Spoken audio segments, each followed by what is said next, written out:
Writers, hello, this is Carter, and welcome to this episode of Making It Up, the podcast where I just sit down with another writer and we just talk about whatever comes to our mind. And it's usually a really good flow, as was the case with today's guest. But before I get to him, just a quick note. So I'm doing a lot of different things. But one of the things that I'm doing that I don't talk about a whole lot is I'm creating a series of motivations and meditations for writers. So these are all on my YouTube channel at Carter Wilson Author. And, I listen to a lot of these types of things as well. I like to listen to, I don't know if I would call them necessarily motivational talks, but I listen to just talks about life, talks about ways to frame your mind, ways to look at, what you consider to be, your life and the possibilities thereof. And so I've created a series of meditations and motivations specifically for writers that just kind of collect some of my thoughts about how to view writing, how to view yourself as an artist, how to view the publishing industry, how to overcome self-doubt, the idea of writer's block, even though, as you'll hear in today's episode, I don't believe it exists. And I create a lot of these just because these are just things that I think, and then I just kind of record them. And the motivations are more just me talking, and the meditations are slower, more specific meditations. So you actually meditate while you're listening to this. So feel free to check those out at my YouTube channel. Please leave comments, please subscribe, all that good stuff. All right, so today I had the pleasure of talking to Tod Goldberg. So Tod Goldberg is the New York Times bestselling author of 16 books, including the acclaimed Gangsterland quartet. He has been nominated for, won, and lost many, many awards. He's very prolific, and he also has created and leads his own MFA program. So his life has been surrounded by writing and by writers, as you'll hear in the episode. He is certainly the minority, one of the few authors that I've interviewed who really grew up with a family that was immersed in writing. Not the least of which is his brother Lee Goldberg, who's 9 years older and published his first novel when he was 19. But Tod and I had a fantastic conversation. I kind of feel like there's a degree of us that are kindred spirits. We have a lot in common going back to our teen years, the things that we were reading that we really liked. And this conversation was kind of all over the place. I didn't really focus it on any one particular aspect of his writing life. We did kind of dig in deeply into his MFA program that he teaches, which is very interesting because I would say, unlike most MFA programs, it really focuses on, hey, how do we get you published? How do you make money in this?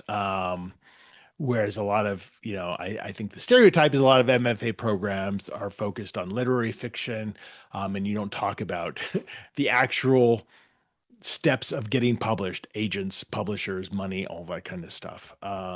So his is a highly practical MFA program. It was fascinating to hear about the average student, like how old are they, what are they looking to do, what are the questions that they're asking, and then at the end we made up a very brief, very bizarre, funny story from a Stephen King short story. So this is a great one. This is a very entertaining conversation. I could have talked to Tod a lot longer. This is my conversation with Tod Goldberg.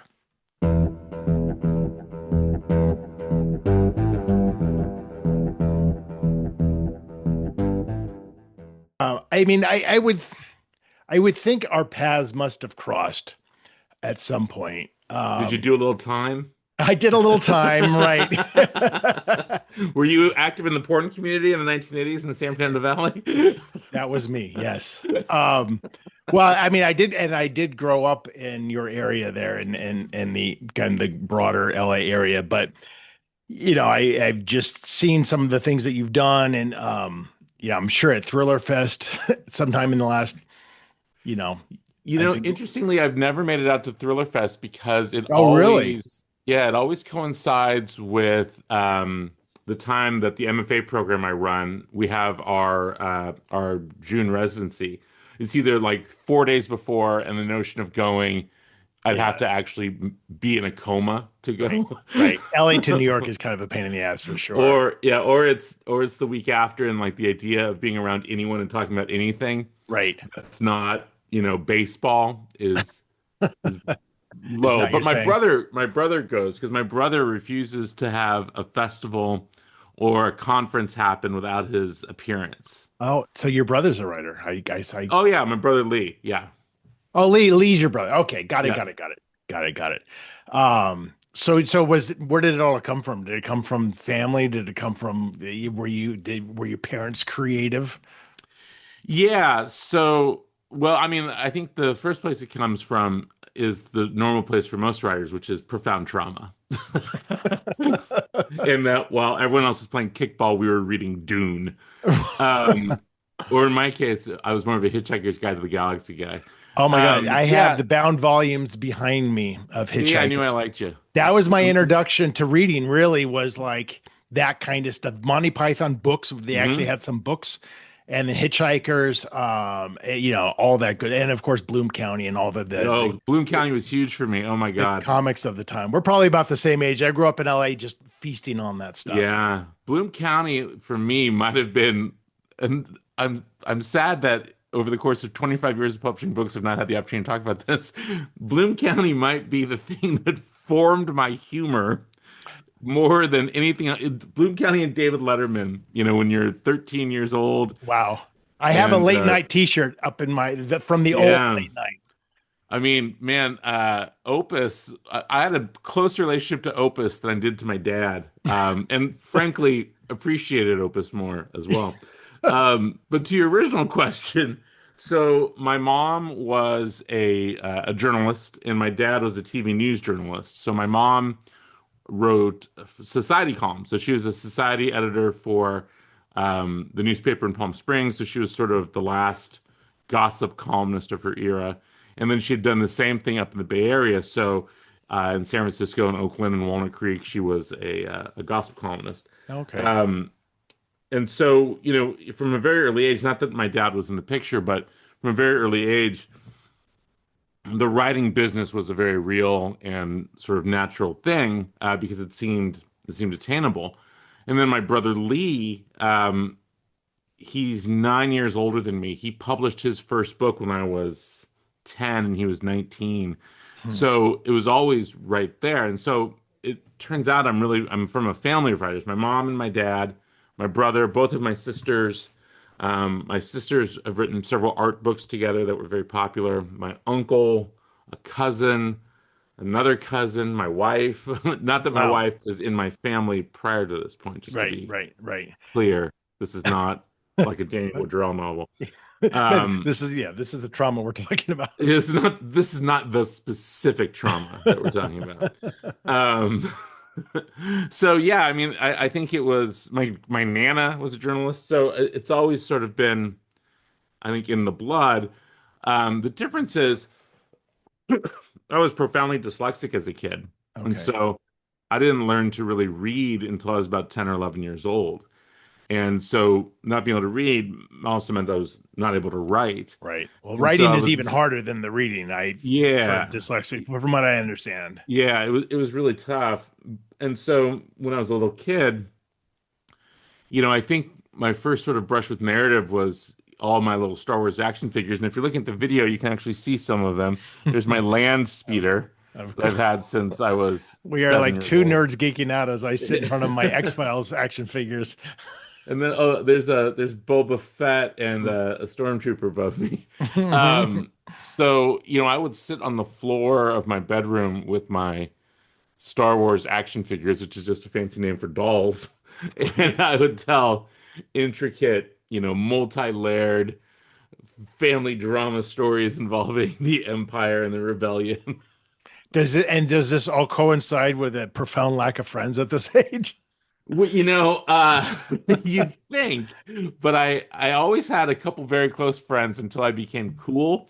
And Yeah. it took me a long time to become cool. I had to move cities. Yeah. I Start remember this very fresh. vividly. So I had lived in Northern California as a kid in Walnut Creek, and then we moved to Southern California in the middle of my eighth grade year. And I had been, I was a weird kid, so I was in special classes. So like all my friends remembered me as, the kid that couldn't read.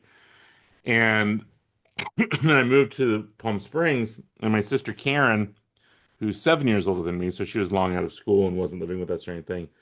She pulled me aside one day and she's like, when you move, you can just sort of choose to be cool. Hint, hint. And I was like, what? And she's like, yeah, you can just leave behind all that other shit from your childhood. Hmm. These kids that bullied you and you felt uncomfortable in your own skin and all that. No one knows you here.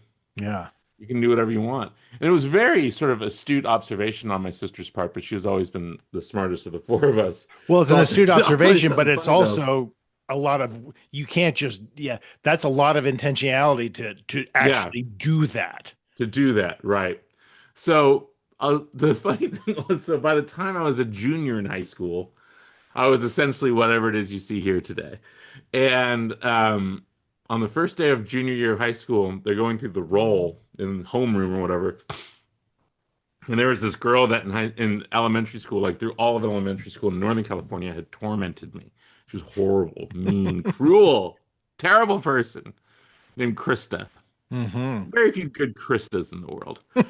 And we're going through a roll on the first day of junior year in this high school, 400 miles away. And they call her name and roll. And I was like, turn around, there's Krista Oh my God. from my childhood. And she was like, oh, you grew up. And I was like, well, I'm not a 6-year-old little fat kid reading um, Hitchhiker's Guide to the Galaxy anymore. You need friends. I should have extorted her, dude. I should have extorted her. That's amazing.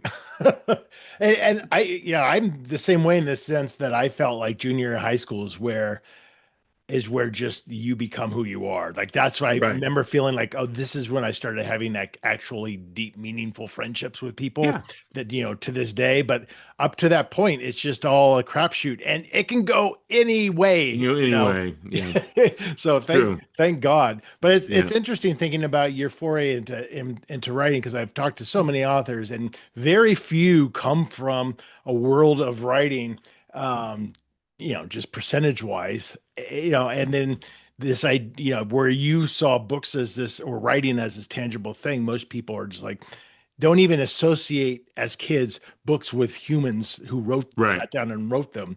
Um, and I think those who did kind of aspire to do that kind of a thing were more often than not shot down by their parents. Say, "What are you high?" Like Oh, that's for sure. it's a Yeah. terrible life to say. I mean, even something as tangible as journalism back in the 80s and 90s when it was still a viable path to take, probably wasn't encouraged by families who didn't have background in that, I wouldn't think. Yeah, I mean, I think when both of my parents went into journalism, so my dad was on the TV news, so he was both in front of the camera and Oh then wow. he was like a station manager. And there's all this great footage that I can now find on these like archives of Bay Area newscasters and stuff. And I didn't really know my dad. He left when I was 2 Okay. and he was a bad guy. And then I got to know him as an adult and he was a worse guy. Um, but I can see all these old video clips of him doing special reports and newscasts or documentaries or whatever it might be. And number one, it's like looking at myself because we look alike. Hmm. But the weird thing is, it's like it's 1964, and there's my dad, talking about the hippie movement in the Bay Area and how evil it is. And it's like, man, my dad was never awesome. Is that weird though to know that you look like him and to Oh have this? yeah, yeah. It was weirder for my mom. I'll tell you that much. But yeah, I think the permission to be an artist, I think, is one of the things that stifles young writers and young artists in general across the Yeah. board. I mean, I have the unique ability as a person who founded and directs an MFA program at the University of California, where I get to talk to all these people that are looking to achieve their dreams and for whatever reason have not done it and are coming to an MFA program to try to kickstart that thing, and to find out why they didn't just graduate college and start writing bad poetry or Get a real whatever. job. Yeah, like why they went and got a real job instead of suffering for their art. Um, and it's usually pretty pragmatic. I wanted to make money. My parents didn't want me to become an artist. I couldn't do this until my parents were dead, Right. whatever it might be. Um, and so, I just got to do it immediately, and that there's a real gift in that, I think. But it strikes me that they're not mutually exclusive things, right? I mean, speaking for myself, I worked in the corporate world for 20 years as I learned writing, and it's just something, and I'm like, I got to figure this shit out, how to do it on the side, because I'm not going to quit. Right. um, I'm curious about your MFA program, because I know you yourself went and got your own MFA, and now you lead an MFA program that you created. Describe to me kind of the average student in terms of age, in terms of what are their aspirations. You have a teacher here who, for lack of a better term, writes genre fiction. And yeah, I Hmm. think of MFAs being very starry-eyed, great American novel. We don't talk about money. We don't talk about number of copies sold. That's a total generic stereotype, Right. by the way. But I'm just curious from your perspective, kind of in the trenches with them all, what are you seeing from them? Well, the average age of our students is a little older because I run what's called a low residency MFA, and that's where Okay. the students work online and then come in person for 10 days twice a year. So 10 days in December and 10 days in June, Okay. So they which can is be the from same. anywhere. Yeah, they can come from anywhere, which is the same kind of MFA that I went to. The difference is that the MFA program that I run um, is geared towards people who actually want to publish, that they don't want or produce, since it's also the performing arts. So my goal is not to have a generation of enlightened baristas. My goal is to have people write their books and sell them, Right. write their movies and sell them, write TV shows and sell them. Right. Right. Be aware of the We market. Yeah. Yeah, like we talk about money, we talk about the business Oh, great. because it's not 1966, it's Right. 2020. Well, it's gonna be 2026 tomorrow. We're recording this in 2025, but a lot of MFA programs are taught like it's 1966 or 1972 or 1981 or whatever it might be, Yeah. because the faculty there are so lodged into the orthodoxy that they came up in, where you didn't talk about this stuff. That's bullshit. Yeah. If you're in plumbing school, you learn about how to get a job as a plumber. No plumber is ever like, yeah, I mean, we just didn't sort of talk about the next steps. But I They think just that's gave still me a the code. reality, though, a lot, because I talk to people, authors who, within the last 10 years gone through an MFA program. If they at all say, I want to write thrillers, they're There's they're very few. ostracized. Yeah, I mean, the MFA program that I went to at Bennington, when I was there, I told them I was writing crime fiction. This was 20 years ago. I told them I was writing crime fiction. They're like, "Well, we don't teach crime fiction." I was like, "I don't care what you teach. I got a three-book deal. You're getting crime fiction." Right. Right. And are you It was telling so me out of all stupid. of your literary writing, no crimes ever occur? I mean, it's so dumb. Like they're gonna tell me, I mean, I went to grad school late because I went to get an MFA because I'd been hired to start an MFA program, didn't have the degree. And so for them to tell me like, oh yeah, the six books you've already published, we can't have you writing that kind of stuff here. We don't do that. I was like, hey man, you're gonna read what I'm gonna write. And so when I started this MFA, which launched in 2008, and so I founded it and I've been running it now for almost 20 years. It was with the very clear sense that the people who were coming to this program wanted to be professional writers. And so because of That's that, they're a great. little older. They're about 39. It's pretty evenly split between men and women. A lot of them are already professionals in some sort of entertainment field, Hmm. because we teach screenwriting as well. You get a lot of directors or producers or whatever that want to learn the craft.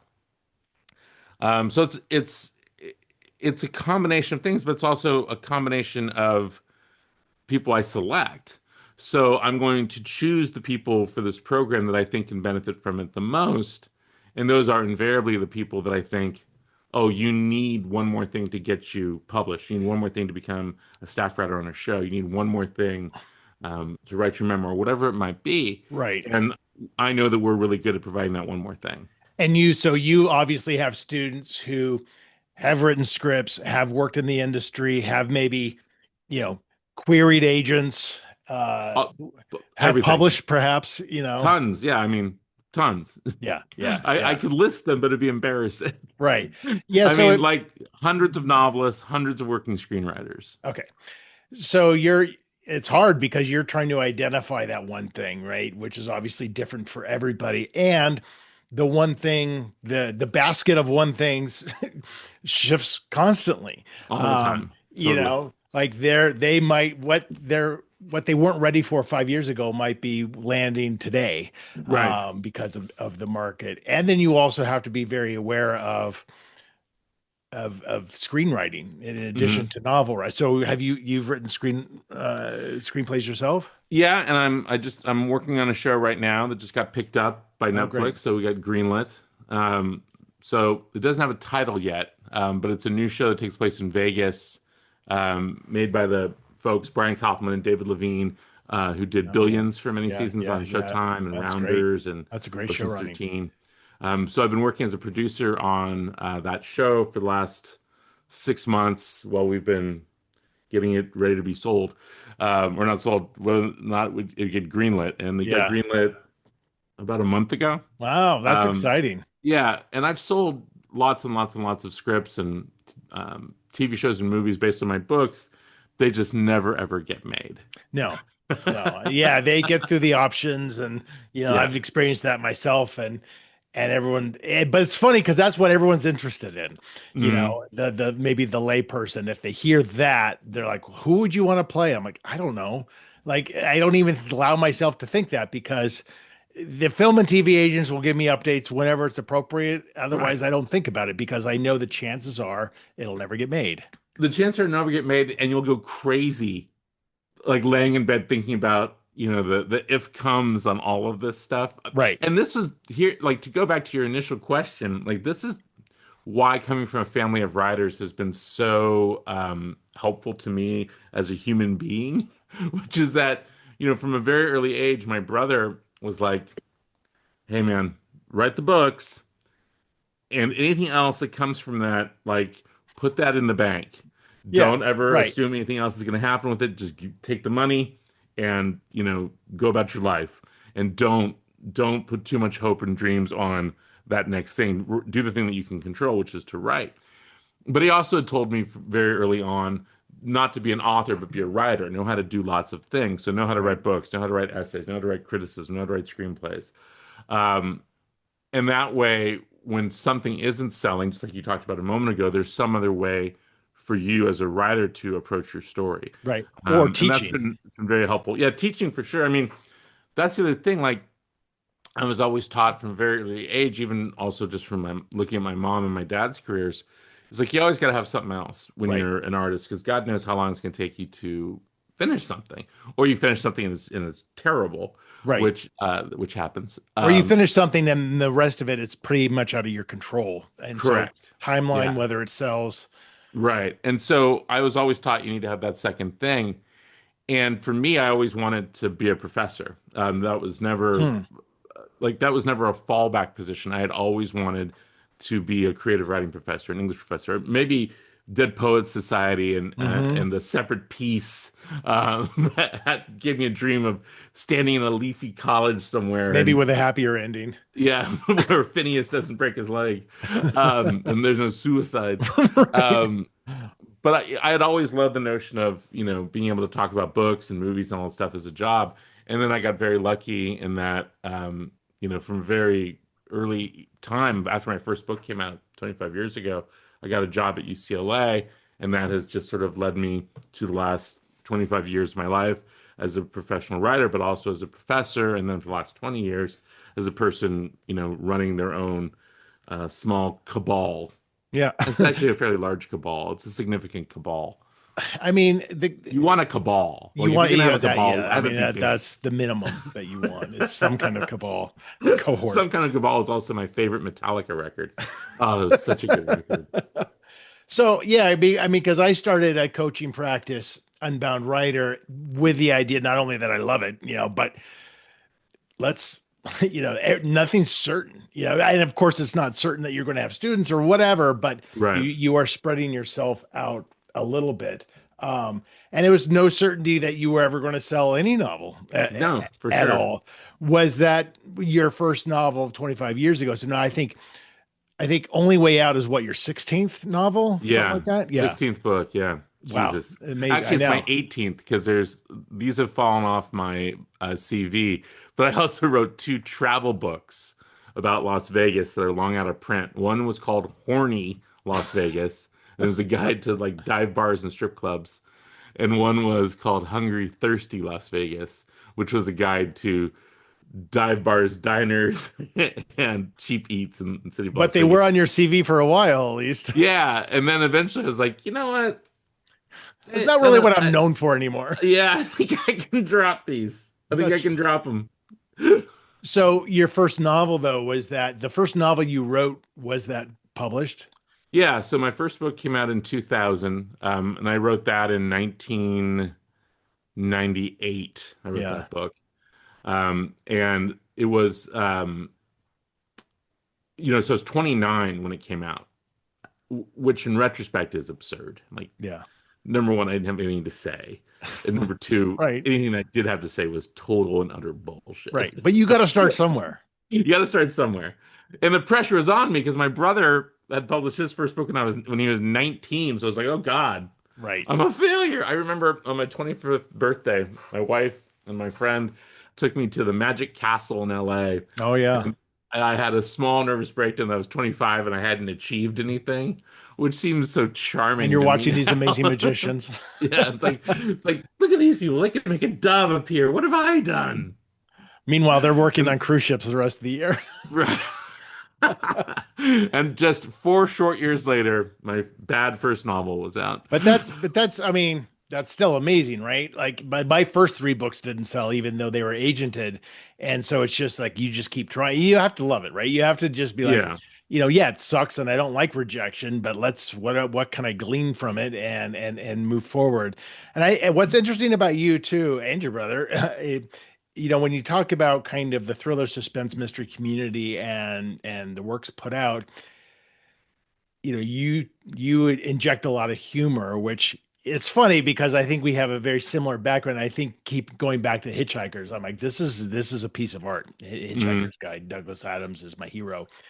And I consider myself generally funny. And the non-books that I write, newsletters, things like that, are usually very humorous. But when you get to like the dark plots that you're writing, sometimes I'll inject something, even if it's true to the character. I find that it maybe pulls you out a little bit, Mhm. and so I resist it.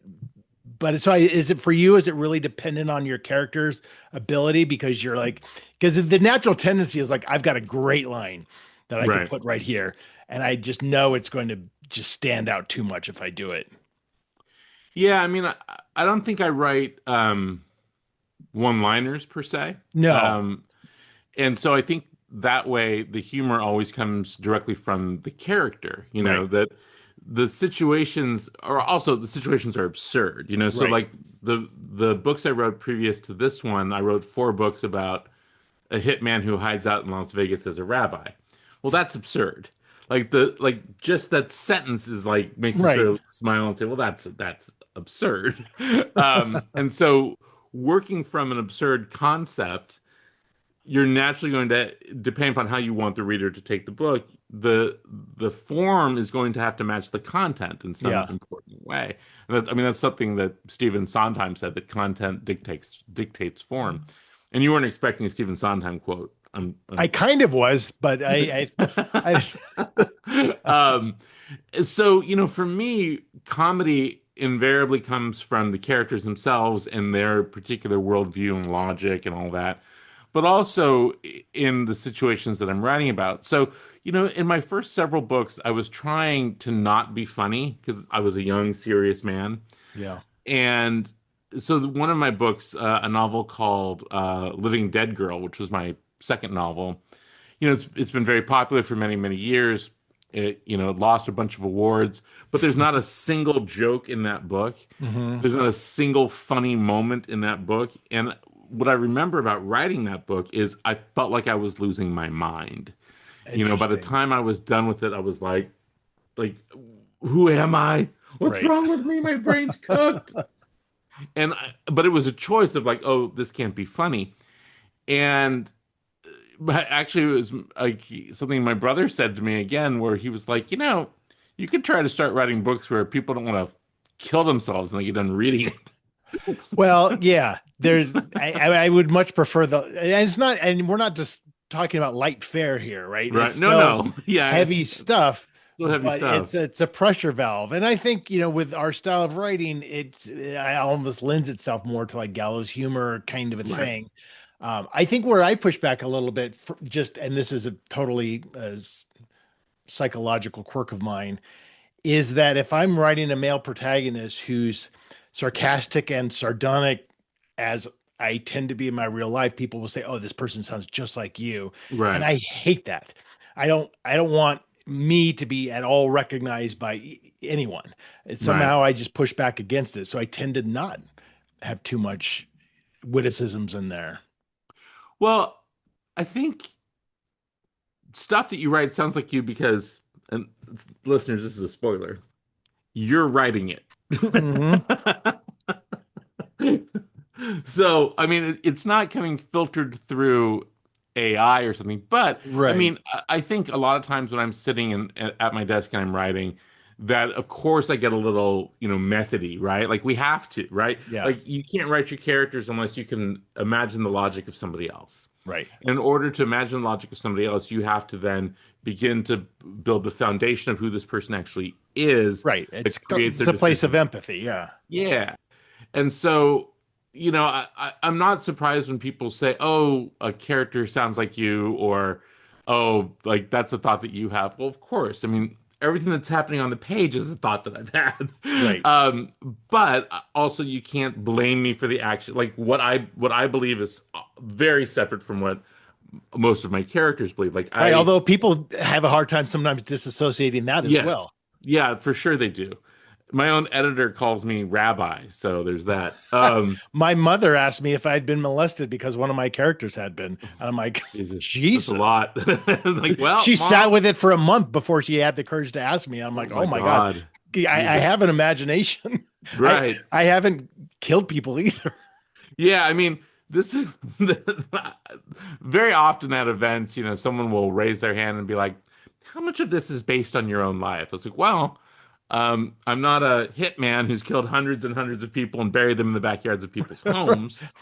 So I've only that killed main dozens. plot point is not accurate. They're like, well, what about the Judaism? I was like, well, I am a Jew, but I Right. am not Right. currently There's a pretending to lot be of a space rabbi. between those two things, by Yeah, the way. it's like, yeah, there's a lot of difference. Or, when I wrote a book like Living Dead Girl, which is about a guy who may or may not have killed his wife and child, people be like, how much of this is taken from your life? It's like, well, my wife's here, but we don't have a child. See, I I think think you people write find those that books just to have those disconcerting. answers.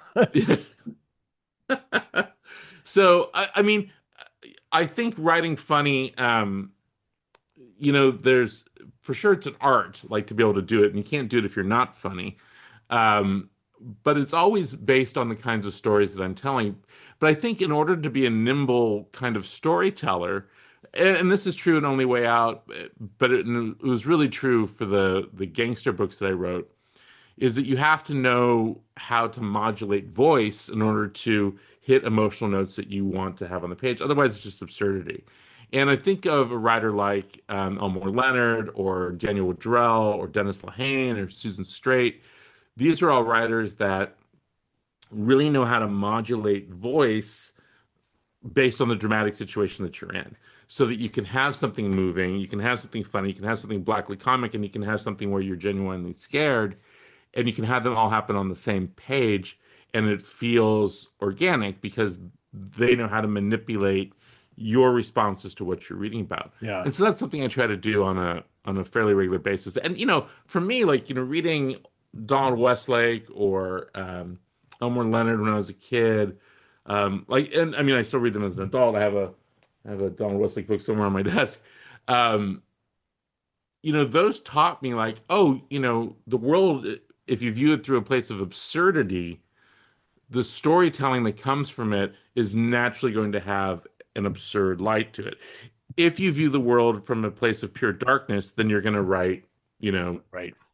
the darkest things possible.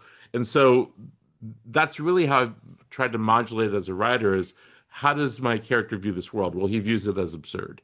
And so Yeah. therefore the situations that he's in will be less horrific and more absurdist. Right. Right. And so does it feel, I'm curious because we have, I have three unpublished, 10 published, and my 11th is coming out. So we've both written a decent amount of books. And I look back to my own writing life and I haven't lost the passion for it, but it hasn't gotten a ton easier. Like No, writing books is God, fucking no. hard. It's hard. What is It what is sucks. what has changed for you over the course of 25 years and 16 books? Well, here's the important thing. It looks like you and I have the same chair. And so the most important thing is one day you realize, you know what? I'm gonna spend as much money as humanly possible on this chair.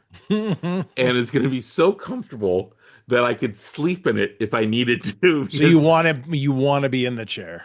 well, you like so you, like when you're in the chair, it's not so painful. You're not like, oh God, my tailbone is killing me and oh Right. everything hurts. Spending kids, if you're listening, if there's any kids listening, start saving your money for a lazy boy office chair. Extraordinarily comfortable, great lumbar support. Um, no, writing never has gotten any easier. And I always assumed like, oh yeah, like Connolly is just cranking them out now. They must be easy. It's like, no, it's not easier for Connolly either. It's not easier for any of us. Hmm. It's always hard to fill that empty white space. What has changed for me is I know how to do it, and Right. therefore I'm not waiting for the muse to show up Right. and The mechanics are there and the muscle is there. the muscle memory is there so profoundly that I just know, like, okay, if I play this Jason Isbell song and I read this paragraph in an old Elmore Leonard novel, Right. It's I can start Pavlovian at writing. that point. Yeah, Right. yeah, I can go, Right. and I know how to trick myself into getting through ruts. I know that hey, if I'm stuck, I'm not going to write through it. I got to get up. I got to go eat a handful of chocolate covered almonds and take a walk. Right. You Right. know, like Right. I know how to fix the things in my brain. But by the same token, I also know that, writer's block is a It's a myth. it's a myth. It's your brain lying to you. And Right. It's Richard something Ford, else it's back something there else. Yeah. that you And haven't Richard addressed. Ford once said, I interviewed Richard Ford on a stage 1,000 years ago. He was a hero of mine.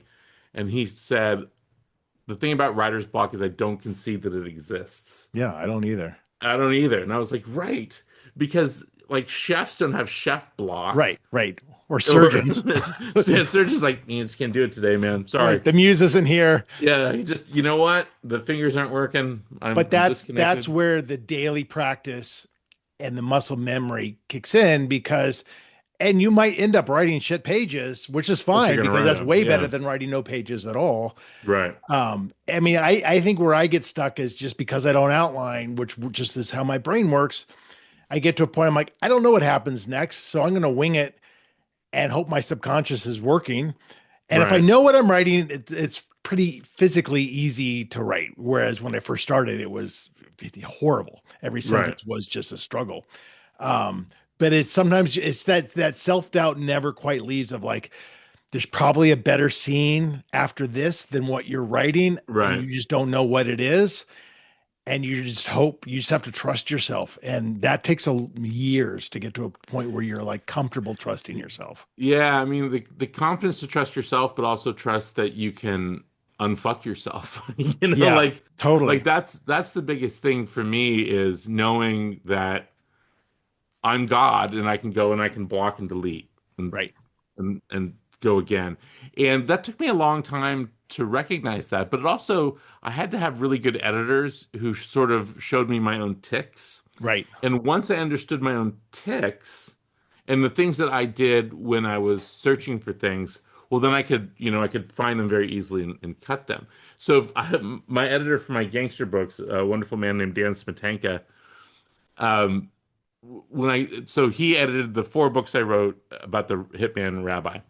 Um, and after the first book, he was like, all right, so a couple things. Number one, no more scenes where people are driving in silence. And I was like, got That it. was a take. You probably hadn't recognized it, but you Yeah, probably he's like, appreciate watching movies where there's, Road to right. Perdition, and you're like, Ton oh, I've got it. exactly. Exactly. He's like, yeah, no more 45-page scenes where a person walks through a grocery store thinking about their moms. I was like, got it. And then when I gave him my second book, he called me. He's like, "Hey, everything's great. No more silent driving. That was great. No more like long scenes where someone's thinking about their mother. So that was great. I just had one question." I was like, "Oh, sure." And I was like, "Oh, do we nominate for the Pulitzer or not?" And he was like, "Were you gonna put in a fucking antagonist?"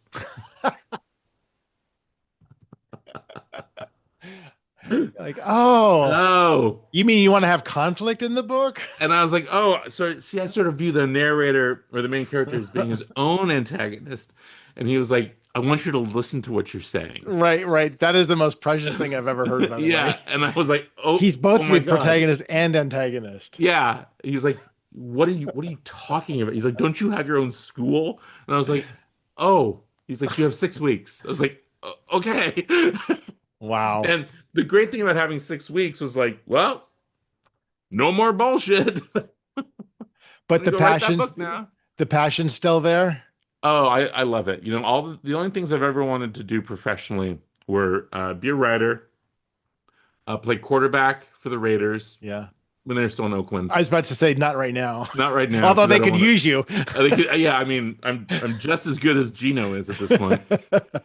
Play first base for the Oakland A's. That can't happen. They're not in Oakland anymore.